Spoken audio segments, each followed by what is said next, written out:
Day J-Dog here. What's cracking, lacking, real ones? Let's start by welcoming the 3 new subscribers. Thank you for joining the real ones.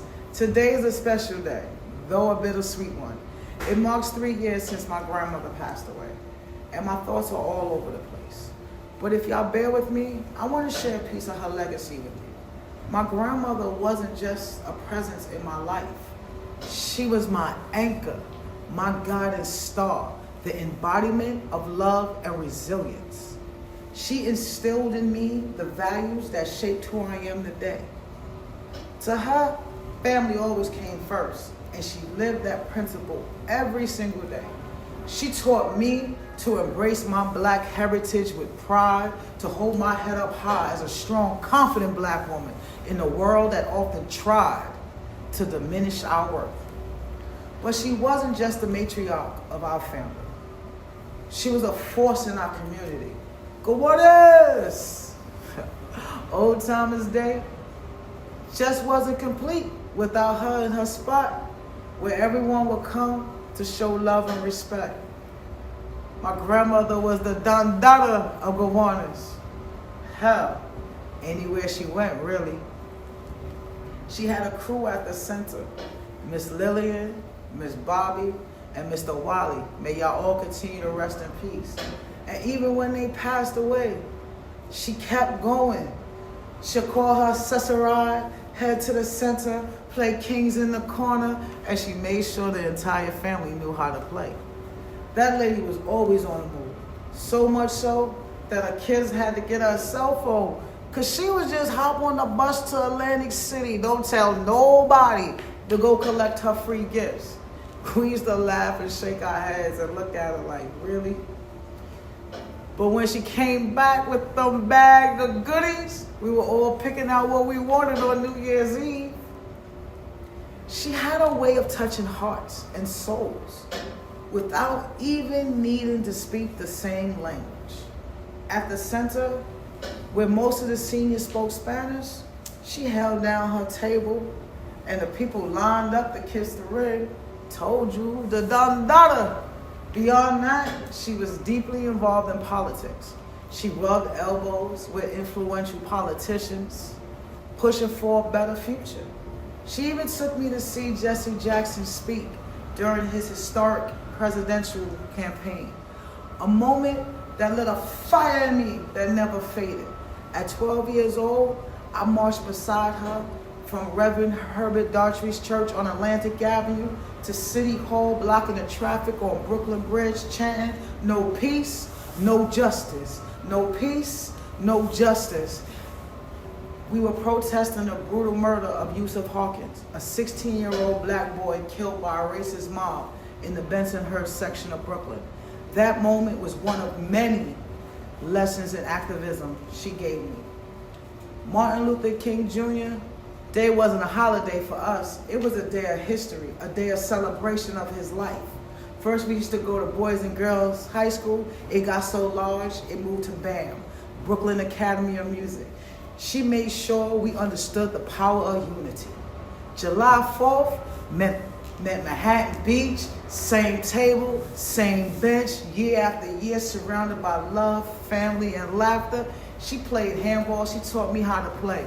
Her mobility was limited, but when she caught them killers, woo, watch out now. Labor Day, we had our bench on Eastern Parkway for the Labor Day West Indian Parade. But when the parade stopped, one year, she just found a new adventure. Lake George, New York, Fort William Henry Resort, yes. She made sure I knew how to play spades. Chronicles coming soon. Bowling was a family thing, and she was our biggest cheerleader. From leagues to tournaments, from the junior leagues to when we was bowling for money. If we was bowling bad, she'd be like, "Baby, follow through. You gotta follow through." I love bowling, but I haven't bowled since 2020, when the world shut down. I miss it, but at the same time, I don't know how it would be bowling and I turn around and not see her beautiful face there. But I'll never say never though. Her strength and her resilience unmatched. At 80, she was diagnosed with breast cancer. Took a week to process it, but then she looked it in the eye and kicked it in the teeth. After chemo, she would go straight across the street to the center. Never once did she go home and let it break her.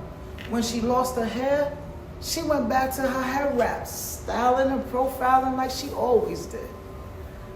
I wasn't working when she had to do radiation, so I went with her every day. I would go to her house. She'll have 2 boiled eggs waiting for me. I still eat boiled eggs in the morning to this day. We would go to her treatment, and then after her treatment, Accessoride dropped us off at the center, not at home. She refused to let cancer define her. At 90, she was still independent, and then when the world shut down, she couldn't move like she used to. Everything changed. The long hospital stays, rehab was different. This is a picture of her 91st birthday, still holding her head up high. Just like her mama.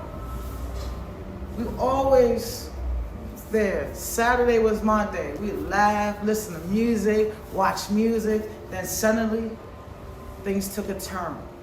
One Saturday, she looked at me and said, "Baby, I'm dying." Nah, no, you're not. There was this Asian lady at her rehab center who didn't even speak English. But every day she'd come into my grandmother's room and they would smile and nod and have an entire conversation without words. One day, that woman came, stood at my grandmother's bed and just cried. And then March 5th came. I got the call she passed away. At the hospital, while my family stood in the hallway, I sat at her bedside, just thinking, the last time I saw you, you were yourself. I thought you were coming home. Thank you for giving me time to deal with the reality I was losing my best friend.